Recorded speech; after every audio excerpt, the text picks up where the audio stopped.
Today, we're tackling something really specific and honestly pretty intense from Islamic theology.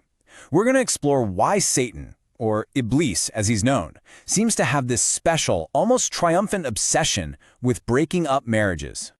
All right, let's just jump right in with a story that paints a pretty wild picture. This comes from an Islamic tradition. Picture this.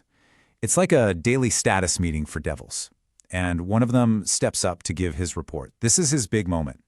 And he says, "I didn't stop until I planted that seed of discord between a husband and a wife." That was his big accomplishment for the day. And who's he reporting to? Well, the sources describe the scene with Iblis, who most of us know as Satan, sitting on his throne over the water. He's listening to all his little teams report back on the chaos they've stirred up. So you know, this isn't just some middle manager. We're talking about the CEO of chaos, the mastermind himself. So here's where it gets really fascinating. Iblis's reaction. You see, when other devils report their misdeeds, he's totally unimpressed. He's like, "You've done nothing." But to this guy, the one who wrecked a marriage, he pulls him in close, praises him, and one version of the story even says he embraces him. It's like this one act is the gold standard, the absolute top prize. So this just begs a massive question, right? Out of all the terrible things someone could do, theft, violence, causing people to lose faith, why is this the thing that gets the standing ovation? Why is messing with a marriage considered Satan's greatest triumph? To figure that out, we really have to get into the mind of the antagonist. It all goes back to his origin story, really. His motive is all tied up in his fundamental grudge against humanity. So let's do a quick deep dive on this central figure. All right, so who exactly is Iblis, according to these sources? His backstory is the key that unlocks this whole thing. The core story, the one everything else is built on, goes like this. When God creates Adam, the first human, he commands the angels to bow down to him. And they all do, except for one, Iblis. He flat out refuses. His argument? Pure arrogance. He says, "I'm made of fire. He's made of clay. I'm better." And that single act of defiance gets him kicked out of heaven for good. And this right here points to a really cool debate within Islamic scholarship. What was he exactly? Was he an angel who fell from grace? Or was he a jinn, a totally different creation with free will, who had worked his way up to a really high position among the angels? The Quran itself says he was one of the jinn, which points one way. But the command to bow was given to the angels, which points the other way. It's a fascinating question, and you'll find prominent scholars on both sides of the fence. Okay, a quick but important point on terminology because it can get confusing. Think of it like this. Iblis is his personal name. That's the specific guy who rebelled. Shaytan, on the other hand, is more like a job title. It's like saying tempter or devil.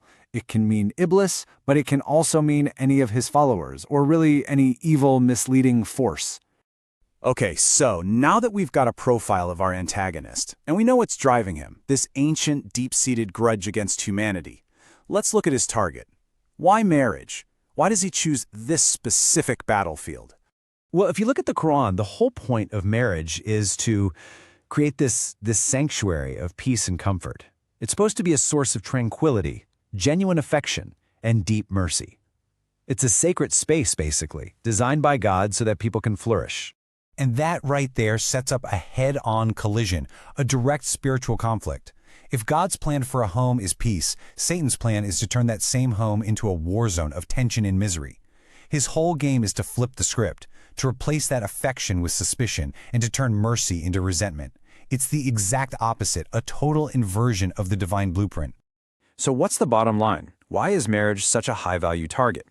Because from this perspective, family isn't just a private thing between two people. It's the bedrock, the foundational building block of the whole community, the ummah. If you can weaken the family, you're taking the first step to weakening the entire society. It makes sense, right? If someone's life at home is full of frustration, they're probably not going to be very peaceful or productive out in the world. Okay, so you've got this very clear and present danger. But the sources don't just point out the problem and leave you hanging. No, they lay out a whole defense plan, a spiritual playbook, if you will, for protection. And the whole strategy is proactive, not reactive. It's all about building what the texts call a fortress around your relationship through the remembrance of God. This means consciously asking for divine help, reciting certain chapters of the Quran in your home, keeping up with daily remembrances, and this is a big one, doing these things together as a couple.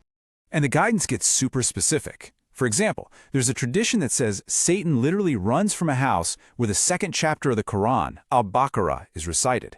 The last 3 short chapters are also recommended as a kind of spiritual shield to be recited in the morning and evening. But here's the really important part about this whole defense plan. Yes, the threat is presented as very serious, but it's also presented as, well, totally manageable. This verse from the Quran is often brought up to make a point. When you're shielded by that connection to God, the enemy's plots just fall apart. They become fundamentally weak and ineffective. And that really brings us to the core idea, the thread that runs through this entire concept, from the problem to the solution.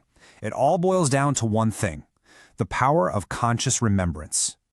The ultimate message here is that all those beautiful things marriage is supposed to be about, tranquility, affection, mercy, they're protected and nourished by this one simple, powerful act: remembrance.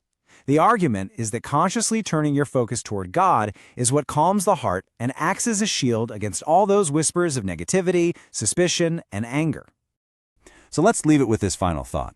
What these sources seem to suggest is that a perfect marriage, one with zero conflict, isn't really the point, because life itself is a test. So victory might look a little different. Maybe true victory isn't about avoiding the fight.